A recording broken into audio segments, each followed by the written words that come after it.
Hello friends, welcome back to Anvesha Raj channel. आज हम लोग पढ़ेंगे प्रेमचंद्र युगेन हिंदी उपन्यास। ठीक है, तो इस टॉपिक को हम लोग पूरे विस्तार से पढ़ेंगे। ठीक है, आइए पढ़ना स्टार्ट करते। देखिए, प्रेमचंद्र युगेन उपन्यास लेखन में प्रेमचंद्र की भूमिका अत्यंत महत्वपूर्ण रही है।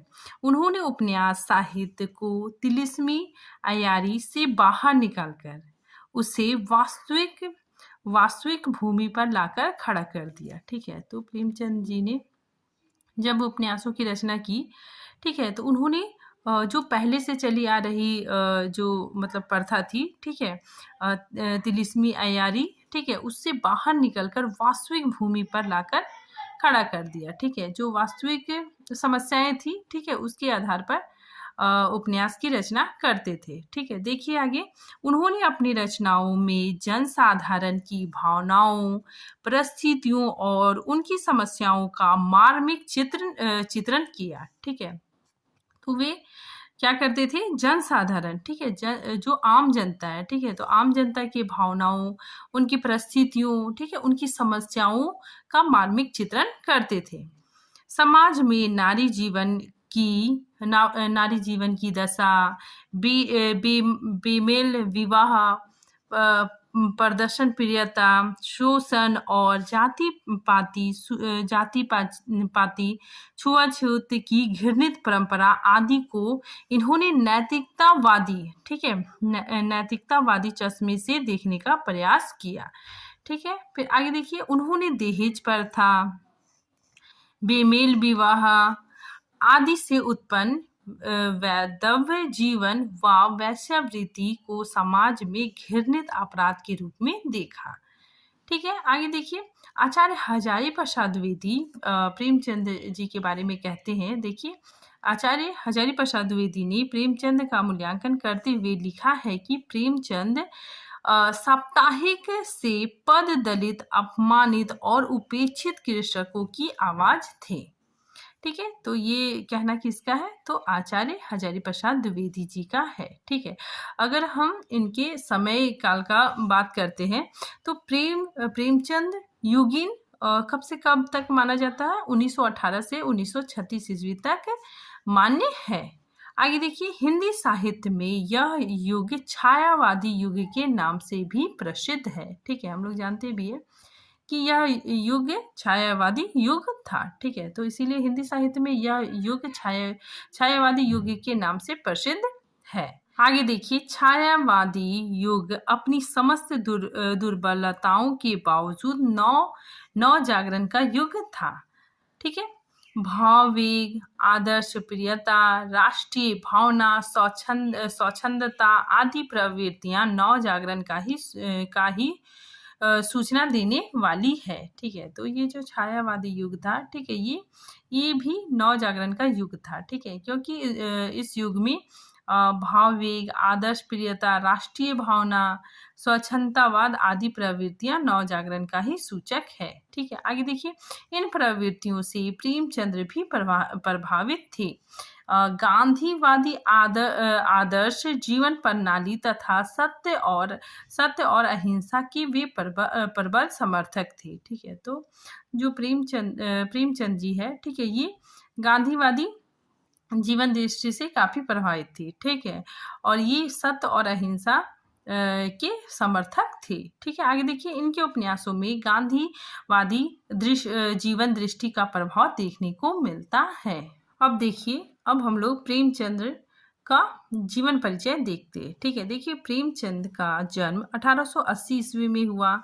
इनका मूल नाम धनपत राय था। ठीक है, लेकिन ये उर्दू में नवाब राय के नाम से लिखते थे। ठीक है, फिर आगे देखिए, उर्दू के लेखक दया नारायण निगम ने इन्हें प्रेमचंद नाम दिया। ठीक है, तो उर्दू के जो लेखक थे दया नारायण निगम, ठीक है, इन्होंने ही इन्हें प्रेमचंद नाम दिया। ठीक है, आगे देखिए, प्रेमचंद्र को उपन्यास सम्राट, ठीक है, काफी इंपॉर्टेंट क्वेश्चन है, प्रेमचंद्र को उपन्यास सम्राट की संज्ञा बंगाल कथाकार शरद चंद्र, ठीक है, शरद चंद्र चट्टोपाध्याय ने दिया। ठीक है, तो उपन्यास सम्राट की संज्ञा किसने दी? तो शरद चंद्र चट्टोपाध्याय ने दी, ठीक है। और इनकी मृत्यु 1936 में हो गई। आगे देखिए, प्रेमचंद जी ने कुछ उर्दू में उपन्यास लिखे, ठीक है, और फिर उनका हिंदी में अनुवाद किया, ठीक है। तो देखिए यहाँ पे प्रेमचंद द्वारा लिखे मूल उर्दू के उपन्यास का उनके द्वारा किया गया हिंदी रूपांतर, ठीक है। तो इन्होंने कुछ मूल उर्दू उपन्यास लिखे, ठीक है, उसके बाद फिर इसका हिंदी रूपांतर किया, ठीक है। तो आइए देखिए कौन कौन से उपन्यास थे, ठीक है। तो इधर मूल उपन्यास है, ठीक है, इसका वर्ष है कि इन्होंने कब लिखा, फिर ये हिंदी रूपांतर है, फिर इसका वर्ष है, ठीक है। देखिए सबसे पहले असरारे मावेद, ठीक है, ये रचना उर्दू में लिखा हुआ है, ठीक है। 1903 से 1905 ईस्वी में ये रचना लिखी हुई है, ठीक है। ये उपन्यास लिखा गया है। फिर इन्होंने इसका हिंदी रूपांतर देव स्थान रहस्य नाम से किया, ठीक है, 1905 ईस्वी में। नेक्स्ट देखिए हम खुरमा व हम सबाब, ठीक है, ये उर्दू उपन्यास 1906 ईस्वी में लिखा, ठीक है। फिर इसका हिंदी रूपांतर प्रेमा अर्थात दो सखियों का विवाह 1907 ईस्वी में लिखा, ठीक है। आगे देखिए किसना, ठीक है, किसना ये उर्दू उपन्यास 1907 ईस्वी में लिखा, ठीक है। फिर इसका गमन नाम से हिंदी रूपांतर किया 1931 ईस्वी में। नेक्स्ट देखिए जलवाए इस सार, ठीक है, ये उपन्यास 1912 ईस्वी में लिखा, ठीक है। फिर इसका हिंदी रूपांतर वरदान नाम से किया, ठीक है, 1921 ईस्वी में। नेक्स्ट देखिए बाजारे हुस्न, ठीक है, ये उर्दू उपन्यास 1917 ईस्वी में लिखा, ठीक है। फिर इसका सेवा सदन नाम से रूपांतर किया, हिंदी में रूपांतरण किया, ठीक है। फिर इसका हिंदी में रूपांतर 1918 ईस्वी में किया। नेक्स्ट देखिए गोसाई अफियत, ठीक है, ये रचना इसका डेट पता नहीं है, ठीक है। तो ये उर्दू उपन्यास प्रेमाश्रम नाम से किया, ठीक है, 1922 ईस्वी में। फिर आगे देखिए चौगाने हस्ती, ठीक है, चौगाने हस्ती उपन्यास, ठीक है, ये रंगभूमि नाम से इन्होंने हिंदी रूपांतर किया, ठीक है, हिंदी में अनुवाद किया, ठीक है, 1925 ईस्वी में। आगे देखिए असरारे मावेद प्रेमचंद्र का प्रथम उपन्यास है, ठीक है। तो हम लोग ये उपन्यास को प्रथम उपन्यास कह सकते हैं, ठीक है। हालांकि ये उर्दू उपन्यास था, ठीक है। तो इसको प्रेमचंद का प्रथम उपन्यास कहा जा सकता है, ठीक है। आगे देखिए सेवा सदन प्रेमचंद का पहला पौड़ हिंदी उपन्यास है, ठीक है। नेक्स्ट देखिए प्रेमचंद का हिंदी में मूल रूप से लिखा प्रथम उपन्यास कायाकल्प 1926 ईस्वी है, ठीक है। तो प्रेमचंद का हिंदी में मूल रूप से लिखा गया प्रथम उपन्यास कायाकल्प है, ठीक है। नेक्स्ट देखिए प्रेमचंद ने प्रेमा अर्थात दो सखियों का विवाह उपन्यास को पुरस्कृत कर प्रतिज्ञा, ठीक है, प्रतिज्ञा 1929 ईस्वी शीर्षक से प्रकाशित करवाया, ठीक है। तो ये जो प्रेमा अर्थात दो सखियों का विवाह उपन्यास है, ठीक है, इसको पुरस्कृत करके प्रतिज्ञा उपन्यास लिखा, ठीक है, और 1929 ईस्वी में इसको प्रकाशित करवाया। नेक्स्ट देखिए सन 1930 ईस्वी में प्रेमचंद ने रूठी रानी, ठीक है, रूठी रानी नामक ऐतिहासिक उपन्यास की रचना की। फिर नेक्स्ट देखिए प्रेमचंद ने आदर्शोन्मुखी यथार्थवाद उपन्यास लेखन की परंपरा का प्रवर्तन किया, ठीक है। तो इनकी रचना में आदर्शोन्मुखी यथार्थवाद देखने को मिलता है, ठीक है। तो आदर्शोन्मुखी यथार्थवाद उपन्यास लेखन की परंपरा का प्रवर्तन किया। आगे देखिए प्रेमचंद के हिंदी उपन्यास रचना क्रम को हम लोग देखते हैं, ठीक है। तो देखिए प्रेमचंद के हिंदी उपन्यास रचना क्रम के अनुसार निम्नलिखित है, ठीक है। पहला देवस्थान रहस्य, ठीक है, ये उपन्यास 1905 ईस्वी में लिखा गया, ठीक है। और इसका जो विषय वस्तु मतलब इसमें विषय वस्तु क्या है, मंदिरों और तीर्थ स्थानों में फैले भ्रष्टाचार और पाखंड की आलोचना की गई है, ठीक है। नेक्स्ट उपन्यास देखिए प्रेमा, ठीक है, ये 1907 ईस्वी में लिखा गया, ठीक है। इसमें हिंदुओं में विधवा विवाह की समस्या का चित्रण किया गया है, ठीक है। नेक्स्ट देखिए सेवा सदन 1918 ईस्वी, ठीक है, इसमें वैश्य जीवन से संबंध समस्या का चित्रण किया गया है। ठीक है, नेक्स्ट देखिए वरदान। वरदान उपन्यास 1921 ईस्वी में लिखा गया है। ठीक है, और इसमें प्रेम और विवाह की समस्या का चित्रण किया गया है। ठीक है, नेक्स्ट देखिए प्रेमाश्रम। ठीक है, ये 1922 ईस्वी में, और इसमें औपनिवेशिक शासन में जमींदार एवं किसानों के संबंध का चित्रण किया गया है। ठीक है, नेक्स्ट देखिए रंगभूमि। ठीक है, काफी इंपॉर्टेंट है। तो रंगभूमि 1925 ईस्वी में लिखी गई। ठीक है, और इसमें औद्योगिकरण के दोष, पूंजीवादियों की शोषण नीति, अंग्रेजों के अत्याचार एवं भारतीय शिक्षितों की चरित्रहीनता का विश्लेषण व चित्रण किया गया है। आगे देखिए कायाकल्प। ठीक है, 1926 ईस्वी में लिखा गया। ठीक है, तो इसमें पुनर्जन्म की धारणा पर समाज सेवा, राजा के अत्याचार, विलास एवं सच्चे प्रेम का चित्रण किया गया है। ठीक है, नेक्स्ट उपन्यास देखिए निर्मला।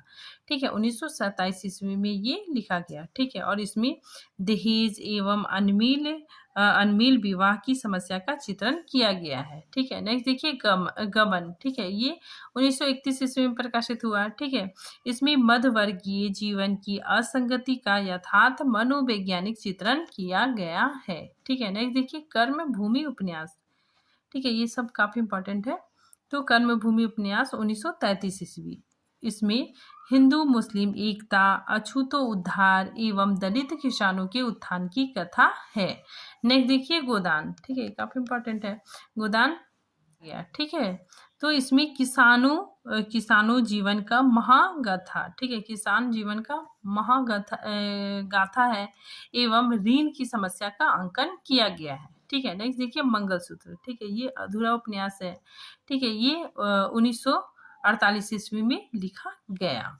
नेक्स्ट देखिए विशंभर नाथ शर्मा कौशिक। ठीक है, तो देखिए इन्होंने 3 उपन्यासों की रचना की। ठीक है, तो देखिए इधर उपन्यास है, इधर वर्ष है, उसका विषय वस्तु। ठीक है, देखिए इन्होंने माँ उपन्यास की रचना की। ठीक है, और 1929 ईस्वी में ये उपन्यास लिखा गया। ठीक है, और इसका विषय वस्तु माँ की महिमा। ठीक है, जैसा कि नाम से ही पता चल रहा है, इसमें माँ की महिमा एवं आदर्श का प्रतिपादन किया गया है। ठीक है, नेक्स्ट देखिए भिखारिणी। ठीक है, ये उपन्यास भी 1929 में लिखा गया। ठीक है, और इसमें अंतरजातीय विवाह की समस्या एवं प्रेम का त्रासदी का चित्रण है। ठीक है, तो इसमें अंतरजातीय विवाह की समस्या और प्रेम का त्रासदी का चित्रण किया गया है। ठीक है, नेक्स्ट देखिए संघर्ष उपन्यास 1945 ईस्वी में लिखा गया। ठीक है, इसमें आर्थिक विषमता के कारण प्रेम की निष्फलता का चित्रण किया गया है। ठीक है, नेक्स्ट हम लोग देखते हैं शिव पूजन सहाय। ठीक है, 1926 ईस्वी में देहाती दुनिया। ठीक है, इन्होंने देहाती दुनिया नाम से उपन्यास लिखा। ठीक है, और ये उपन्यास आंचलिक उपन्यास था। ठीक है, तो देखिए यहाँ पे शिव पूजन सहाय ने सन 1926 ईस्वी में देहाती दुनिया शीर्षक से एक उपन्यास की रचना की। आगे देखिए डॉक्टर गोपाल राय के अनुसार देहाती दुनिया एक आंचलिक उपन्यास है। ठीक है, फिर नेक्स्ट देखिए चंडी प्रसाद हृदय। ठीक है, तो देखिए चंडी प्रसाद हृदय के बारे में हम लोग पढ़ते। देखिए चंडी प्रसाद हृदय ने भावपूर्ण आदर्शवादी शैली में, ठीक है, मनोरमा, ठीक है, 1924 ईस्वी में, और मंगल प्रभात, ठीक है, 1926 ईस्वी में उपन्यास की रचना की। आगे देखिए पांडे बेचन शर्मा उग्र। ठीक है, देखिए इन्होंने सर्वप्रथम हिंदी उपन्यास में पत्रात्मक प्रविधि का प्रवर्तन किया। ठीक है, तो काफी इंपॉर्टेंट है, पूछा जाता है पत्रात्मक प्रविधि के प्रवर्तक कौन है, तो पांडे बेचन शर्मा उग्र। ठीक है, फिर आगे देखिए विशाल भारत पत्रिका के संपादक बनारसी दास चतुर्वेदी ने बेचन शर्मा उग्र के उपन्यासों को घासलेटी साहित्य कहा है। ठीक है, तो काफी इंपॉर्टेंट है। घासलेटी किसने कहा है, तो बनारसी बनारसी दास चतुर्वेदी ने कहा है। ठीक है, देखिए यहाँ पे आप लोगों को समझ में नहीं आएगा कि घास लेटी क्या होता है। ठीक है, तो घास लेटी मतलब हो गया कि इनके उपन्यासों में मतलब लोगों के अंदर एक प्रकार से मतलब आग लगा देने वाली भावना पैदा होती थी। ठीक है, मतलब इनकी रचनाओं के पढ़ने से हमारे मन में क्या होता है कि हमारी आत्मा को अंदर से झकझोर दिया जाता है। ठीक है, किसी भी समस्या पर सोचने को मजबूर कर दिया जाता है। ठीक है, तभी इनके उपन्यास को घासलेटी साहित्य कहा जाता है। ठीक है, मतलब इनकी रचनाओं को पढ़ के आदमी में मतलब क्या लोगों में मतलब उग्र की भावना आ जाती है। ठीक है, उसको मतलब उत्तेजना हो जाता है। ठीक है, आग लग जाता है। ठीक है, हमारी जो अंदर आत्मा है, ठीक है, उसको झकझोर दिया जाता है। ठीक है, और इनकी रचनाओं में किसी भी समस्या पर लोगों को सोचने के लिए मजबूर कर दिया जाता है। ठीक है, इसीलिए इसकी रचनाओं को घास लेटी साहित्य कहा जाता है। आगे देखिए, हिंदी में प्राकृतिकवादी उपन्यास की जनक पांडे बेचन शर्मा उग्र को माना जाता है। ठीक है, ये भी काफी इम्पोर्टेंट है। फिर आगे देखिए, पत्रात्मक प्रविधि में प्रथम उपन्यास पांडे बेचन शर्मा उग्र ने चंद हसीनों के खतूत 1927 ईस्वी में, ठीक है, शीर्षक से लिखा। ठीक है, तो ये भी काफी इम्पोर्टेंट है। ठीक है, तो ये भी आप लोग याद रखिएगा। आगे देखिए, बेचन शर्मा उग्र ने निम्न उपन्यासों की रचना की। ठीक है, तो देखिए इन्होंने कौन कौन उपन्यास की रचना की, ठीक है, उसके बारे में पढ़ते हैं। देखिए, इधर उपन्यास है, इधर वर्ष है और उसका विषय वस्तु। ठीक है, तो देखिए, चंद हसीनों के खतूत। ठीक है, ये रचना बेचन शर्मा उग्र की है। ठीक है, 1927 ईस्वी में ये उपन्यास लिखा। ठीक है, और इसमें हिंदू मुस्लिम के प्रेम एवं विवाह का चित्रण है। ठीक है, नेक्स्ट देखिए, दिल्ली का दलाल। ठीक है, ये रचना 1927 ईस्वी में लिखी गई और इसमें युवतियों का क्रय विक्रय, ठीक है, क्रय विक्रय करने वाले संस्थाओं का पर्दाफाश किया गया है। ठीक है, नेक्स्ट, बुधवा की बेटी। ठीक है, 1928 ईस्वी में इसमें अछूत उद्धार की समस्या, ठीक है, मनुष्य नंद नाम से रूपांतर किया गया है। ठीक है, आगे देखिए, शराबी। ठीक है, शराबी उपन्यास 1930 में लिखी गई और इसमें वैश्याओं और शराब घरों का नग्न यथार्थ चित्रण किया गया है। ठीक है, नेक्स्ट देखिए, सरकार तुम्हारी आंखों में। ठीक है, ये उपन्यास 1937 में लिखी गई और इसमें शासन तंत्र की अव्यवस्था एवं प्रजा की पीड़ा का चित्रण किया गया है। ठीक है, नेक्स्ट देखिए, चॉकलेट। चॉकलेट उपन्यास 1927 ईस्वी में लिखी गई। ठीक है, नेक्स्ट देखिए, जी जी जी। ठीक है, देखिए ये एक उपन्यास का नाम है। ठीक है, बेचन शर्मा उग्र का जी जी जी। ठीक है, ये उपन्यास 1937 ईस्वी में लिखी गई और इसमें हिंदू समाज की स्त्री की पीड़ा का चित्रण किया गया है। ठीक है, नेक्स्ट देखिए, फागुन के दिन 4। ठीक है, ये उपन्यास 1960 ईस्वी में लिखी गई। फिर नेक्स्ट देखिए, जूहू। ठीक है, जूहू उपन्यास 1963 ईस्वी में लिखी गई। ठीक है, आगे देखिए, प्रकृतिवादी उपन्यासों का जनक जोला को माना जाता है। ठीक है, ये भी इम्पोर्टेंट फैक्ट है। ठीक है, नेक्स्ट देखिए, ऋषभ चरण जैन। ठीक है, तो ऋषभ चरण जैन को प्रकृतिवादी शैली के उपन्यासकार कहा जाता है। ठीक है, तो इन्हें प्रकृतिवादी शैली का उपन्यासकार कहा जाता है। ठीक है, देखिए इनके महत्वपूर्ण उपन्यास और उसका वर्ष। ठीक है, तो देखिए, पैसे का साथी 1928 ईस्वी, दिल्ली का व्यभिचार 1928 ईस्वी, वैश्यपुत्र 1929 ईस्वी। ठीक है, मास्टर साहब 1927 ईस्वी, सत्याग्रह 1930 ईस्वी, रहस्यमयी 1931 ईस्वी, दिल्ली का कलंक 1936 ईस्वी, चंपाकली 1937 ईस्वी। ठीक है, हिजे हाइनेस 1938 ईस्वी। ठीक है, फिर माइक खाना 1938 ईस्वी, 3 इक्के 1940 ईस्वी। ठीक है, नेक्स्ट, दुराचार के अड्डे। ठीक है, 1930 ईस्वी। फिर नेक्स्ट हम लोग पढ़ते हैं जयशंकर प्रसाद। ठीक है, तो देखिए, कुछ आलोचकों ने हिंदी में प्रगतिवादी या यथार्थवादी उपन्यास का जनक जयशंकर प्रसाद को माना है। ठीक है, तो कुछ आलोचकों ने, ठीक है, कुछ आलोचकों ने हिंदी में प्रकृतिवाद और यथार्थवाद उपन्यास का जनक किसे माना है, तो जयशंकर प्रसाद को माना है। ठीक है, इनके 3 उपन्यास मिलते हैं। ठीक है, इन्होंने 3 उपन्यास ही लिखा। ठीक है, कंकाल 1929 ईस्वी, और इसमें तत्कालीन समाज का यथार्थ नग्न चित्रण किया गया है। ठीक है, नेक्स्ट उपन्यास देखिए, तितली उपन्यास। ये जयशंकर प्रसाद द्वारा रचित है। ठीक है, 1934 ईस्वी में, और इसमें पूंजीपतियों द्वारा निम्न वर्ग का शोषण का चित्रण किया गया है। ठीक है, नेक्स्ट देखिए, इरावती। इरावती 1936 ईस्वी में लिखा गया, और ये अपूर्ण, ठीक है, मतलब ये अधूरा है, अपूर्ण ऐतिहासिक उपन्यास है। नेक्स्ट देखिए, सिया राम शरण गुप्त। ठीक है, तो देखिए इन्हें गांधीवादी विचारधारा के उपन्यासकार के रूप में जाना जाता है। ठीक है, तो देखिए इनकी प्रमुख उपन्यास कौन कौन है। गोदा 1932 ईस्वी में लिखी गई। ठीक है, और इसमें संदेह एवं अविश्वास के कारण स्त्री की समस्या एवं दर्द का चित्रण किया गया है। ठीक है, नेक्स्ट देखिए, अंतिम आकांक्षा। ठीक है, 1934 ईस्वी में, और इस उपन्यास में सामाजिक एवं धार्मिक विसंगति का चित्रण किया गया है। ठीक है, नेक्स्ट देखिए, नारी।